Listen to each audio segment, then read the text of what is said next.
নমস্কার। 27 জুলাই 2026 শনি বকরি হতে চলেছে, নিচস্থ হচ্ছে এবং সে যাত্রা শুরু করবে। শুরু করে 10th of October 2026 শনি উত্তর ভাদ্রপদ নক্ষত্রে গিয়ে প্রবেশ করবে। এখন উনি মহারাজ আছেন রেবতীতে, বকরি হবে,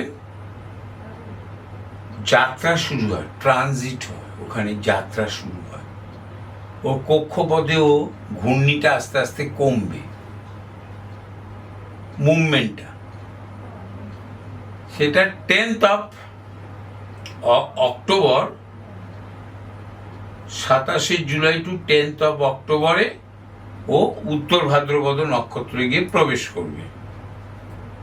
12ই ডিসেম্বর আবার উনি যাত্রা শুরু করবেন এবং 7th of ফেব্রুয়ারি, এইসব 2026-এ 12ই ডিসেম্বর, আবার 7th of ফেব্রুয়ারি উনি 2027-এ ওই মিনের ঘরেই আবার রেবতীতে ঢুকবেন এবং 9th of অগস্ট 2027 শনি মেষের ঘরে আসবে। এই যে এই যাত্রাটা, শনির এই জার্নিটা আমাদের কোন কোন রাশিকে শুভ ফল প্রদান করবে বা সার্বিকভাবে সমস্ত রাশি কেমন ফল প্রদান করবে, কেমন যাবে, this is the main question, বড় একটা কোশ্চেন মার্ক। রাশি চক্রের এটি শেষ ঘর, মিনের ঘর। ঘরটার মালিক কে? বৃহস্পতি। কালার কি? Light yellow, soft colour, resolution কম। ব্যাপারটা বুঝুন। ওখানে কে কে বসে আছে? পূর্ব ভাদ্রপদ, ও বসে আছে কুম্ভের ঘরে এবং ওই ঘরে নক্ষত্র। কার নক্ষত্র? বৃহস্পতি। কালার কি? ইয়েলো, সফট কালার, রেজুলেশন কম। পরের নক্ষত্রের নাম কি? উত্তর ভাদ্রপদ। রং কি? নীল রং এবং ব্ল্যাকিশ ব্লু। এর পরের নক্ষত্রের নাম কি? রেবতী, যেটাতে বর্তমানে শনি আছে। কার নক্ষত্র? উত্তর ভাদ্রপদ শনির। রেবতী হচ্ছে হলো বুধের নক্ষত্র, গ্রিন কালার, ডিপ গ্রিন। শনি তাহলে জার্নি শুরু করে অক্টোবরে গিয়ে প্রবেশ করবে কোথায়? উত্তর ভাদ্রপদে। শনি এখানে থাকলে শনির নেচার কি? কর্মভাবকে ত্বরান্বিত করা এবং কর্মভাবে দ্রুত উন্নয়ন সাধন করা, উন্নতি করা। ঘরটা সফটই হলো, শনির রে বিচ্যুতি হতে কোনো কালার চেঞ্জ হবে না। সেরকম নাক্ষত্রিক যোগে কিছু কালার চেঞ্জ আসতে পারে, পুরোপুরি আসার সম্ভাবনা কম। ওইটা কার 10th হাউস হচ্ছে? মিথুনের।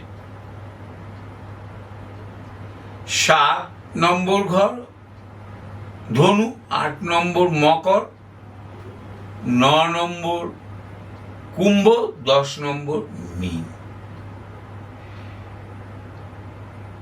কে কি বললো আমি জানি না। মিথুনের এই সময় যার শনির দশা চলবে,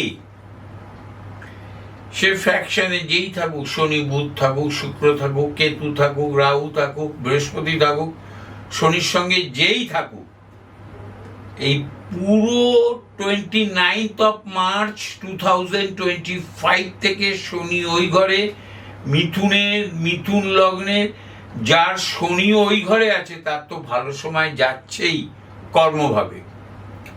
7.5 যদি হয় খুব একটা খারাপ যাচ্ছে না। পরম পূজনীয় বা পরম প্রিয় ব্যক্তির প্রাণহানি বা শারীরিক ভাব খারাপ হওয়ার সম্ভাবনা একটা প্রবল আছে।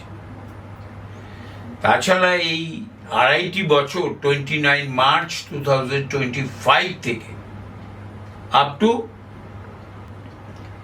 9th অগস্ট 2027 পর্যন্ত ভালো যাবে। মকরের ভালো যাবে, বৃশ্চিকের ভালো যাবে, কর্কটের ভালো যাওয়ার সম্ভাবনা কিছুটা হলেও আছে। সিংহের বৈবাহিক যোগ ছাড়া সমস্ত কিছুই ভালো যাওয়ার প্রবল সম্ভাবনা। মীনের নিজেরও ভালো সম্ভাবনা কাজ হওয়ার, কর্মের গতি বৃদ্ধি পেতে পারে, উন্নয়নমূলক। ছাত্রছাত্রীরা যারা জয়েন্ট দিয়েছেন বা পরীক্ষা দিয়েছেন, বুধ, তার নিজের বুধও যদি মিথুনের ঘরে থাকে, নাও থাকে, উচ্চ বিদ্যা লাভের সুযোগ প্রাপ্তি হবে। প্রতিযোগিতামূলক পরীক্ষায় উত্তীর্ণ হবে। এইটা প্রায় এই যে 9th অগস্ট পর্যন্ত যে চলবে, এই 27 জুলাই থেকে এই জার্নিতে নতুন ভালো কলেজ পাবে অনেকে, যদিও বা যা পাওয়ার মোটামুটি শেষের দিকে পেয়ে গেছেই সবাই। আমার কাছে যে ছাত্রছাত্রীরা আসে তারা 87% ভালো জায়গায় চান্স পেয়েছে, ভালোভাবে উত্তীর্ণ হয়েছে। ব্যবসা ভালো হবে, যে কটা রাশি বলেছি আমি। খারাপ যেতে পারে, কার তুলা খারাপ যেতে পারে, শারীরিক ভাব খারাপ করতে পারে, মানসিক ভাব খারাপ করতে পারে। কর্কটের করার সম্ভাবনা প্রবল, সিংহের অশুভ প্রভাব আনার সম্ভাবনা প্রবল। শনির জার্নি নিচস্থ হচ্ছে, বকরি হচ্ছে, সব পুরো এই জার্নিটাই 10th হাউস যাদের মিনের ঘর, যাদের মিনের ঘরে শনির অবস্থান 18 থেকে 22 ডিগ্রির ভেতরে, রেবতী বা উত্তর ভাদ্রপদ নক্ষত্র পেয়েছে, তাদের ছাত্রছাত্রীরা হলেও, ব্যবসায়ীরা হলেও কর্মে উচ্চ পদে চাকরি করছে, উচ্চ পদে চাকরির প্রমোশন পাওয়ারও সম্ভাবনা প্রবল। আমরা যা পাই শনির থেকেই পাই। এই কোনটায় বসে শনি অনেক ফল দিতে পারে, সে বকরি হোক আর সরল হোক। নমস্কার।